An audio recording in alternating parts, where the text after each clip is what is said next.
ทที่7กิจวัตรใหม่ของคำดีบทที่7แม่นการนำเสนอเกี่ยวกับ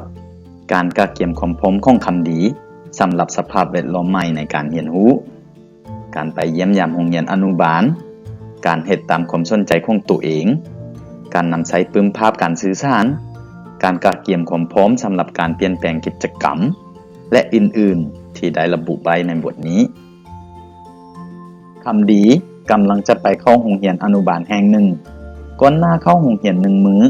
พ่อแม่ของคำดีได้ไปเยี่ยมยามโรงเรียนพร้อมกับคำดี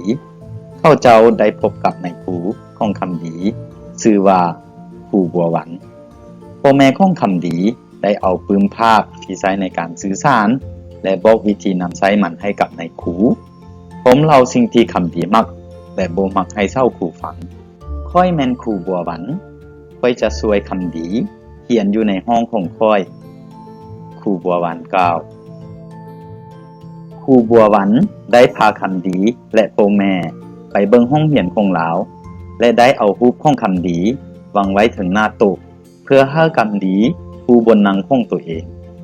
ครูบัวหวันเฮ็ดในสิ่งเดียวกันนี้ให้กับเด็กผู้อื่นๆที่ต้องการจือบนนั่งของตัวเองนอกจากนี้ครูก็ได้พาคำดีและนักเรียนคนอื่นๆไปเบิ่งสถานที่สำคัญของโรงเรียนเช่น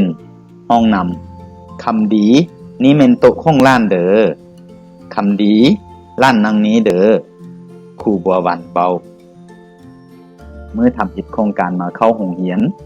คำดีพร้อมโดยพ่อแม่ได้มาฮอดโรงเรียนคำดีรู้สึกกังวลหลายเมื่อได้พบกับหมู่เพื่อนทั้งหมดอยู่ในห้องเราเริ่มบิดขิงไปมาอยู่เจของห้องเรียนครูบัวหวันจึงหลบกับคำดีในท่าสบตา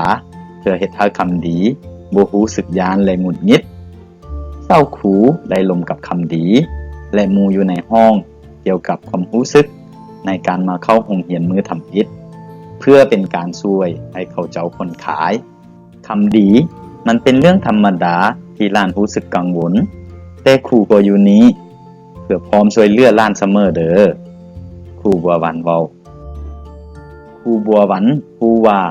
คำดีมักลิ้นเครื่องลิ้นประเภทรถเราก็เลยเอารถลิ้นเด็กน้อยให้คำดีและพาเราไปบริเวณบนลิ้นและนั่งพร้อมกับหมู่ผู้อื่นๆคำดียังบ่ทันลิ้นร่วมกับหมู่ใดเราปิ้นรถลิ้นไปมาอยู่ถึงพื้นห้องเรียนส่วนครูบัวหวันก็นั่งอยู่ข้างๆเพื่อสังเกตเบิ่งการกระทำของคำดีครูบัวหวันเอารถลิ้นเด็กน้อยมาอีกเต็มคันหนึ่งและเริ่มลิ้นอย่างจริงจัง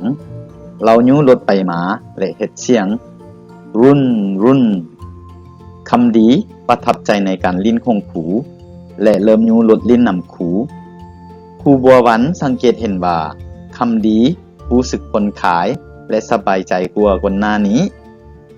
ครูดีใจหลายที่คำดีสามารถเรียนแบบการลิ้นของครูจากนั้นมีเด็กอีกตึมผู้หนึ่งชื่อว่าสมสุขเมื่อเห็นเศร้าครูลิ้นสมสุขก็เรียนแบบการลิ้นของครูบัดนี้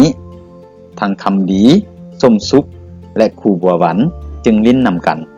รุ่นรุ่นครูบัวหวันเฮ็ดเสียงกิจกรรมต่อไปแม่นการแต้มครูบัวหวันแนะนำให้นักเรียนแต่ละคนกลับขึ้นสู่บนนั่งของตนเองแต่คำดียังลิ้นอยู่บนเก่าและปฏิเสธในการกลับขึ้นสู่บนนั่งครูบัวหวันได้เอานิ้วชี้ใส่รูปภาพที่มีรูปบอกตกของคำดีในปึ้มภาพสื่อสารครูบอกคำดีว่ามันพอดเวลาที่ต้องกลับบนนั่งครูบัวหวันดีใจหลายที่สามารถสื่อสารกับคำดีโดยนำใช้รูปภาพสื่อสารส่วนคำดีก็เข้าใจครูบัวหวันและสามารถเข้าร่วมในการเฮ็ดกิจกรรมต่างๆภายในห้องใดคำดีมันถึงเวลาที่หลานต้องกลับไปบนนั่งแล้วเด้อครูบัวหวันบอกครูบัวหวันแนะนำตารางรูปภาพให้กับคำดีและหมู่ของเหลาซึ่งภายในรูปภาพนั้นประกอบมีกิจกรรมต่างๆที่เกิดขึ้นในแต่ละมื้ออยู่ในห้องเรียนครูบัวหวันชี้และอธิบายทุกๆรูปภาพเพื่อช่วยให้คำดีและหมู่เข้าใจในการสับเปลี่ยน จากกิจกรรมหนึ่งไปหากิจกรรมอื่นหลานน้อยทุกคนหลังจากแต้มแล้วพวกเขาจะพักกินข้าวนมเด้อครูบัววันบอกครูบัววันคิดได้ว่าคำดีบ่มักการสับเปลี่ยนกิจกรรมเรามักปฏิเสธการสับเปลี่ยนจากกิจกรรมหนึ่งไปหากิจกรรมอื่นเพื่อเป็นการช่วยให้คำดีเข้าใจในการสับเปลี่ยนกิจกรรมครูบัววันได้แต่งเพลงอนามัยขึ้นเพื่อใช้ในตอนท้ายของกิจกรรมครูได้แนะนำให้ทุกคนร้องเพลงไปพร้อมๆกันในเวลาเปลี่ยนกิจกรรมสิ่งที่แปลกใจสำหรับเศร้าครูก็คือเพลงนั้นยังเป็นการชี้แนะให้นักเรียนคนอื่นๆอยู่ในห้องเรียนได้ใช้ในการเปลี่ยนไปสู่กิจกรรมใหม่อานามัยพวกเราอานามัยมาอานามัยนำกันหลังจากอานามัยแล้วพวกเขาจะเต็มรูปนำกันครูบัววันฮ้อง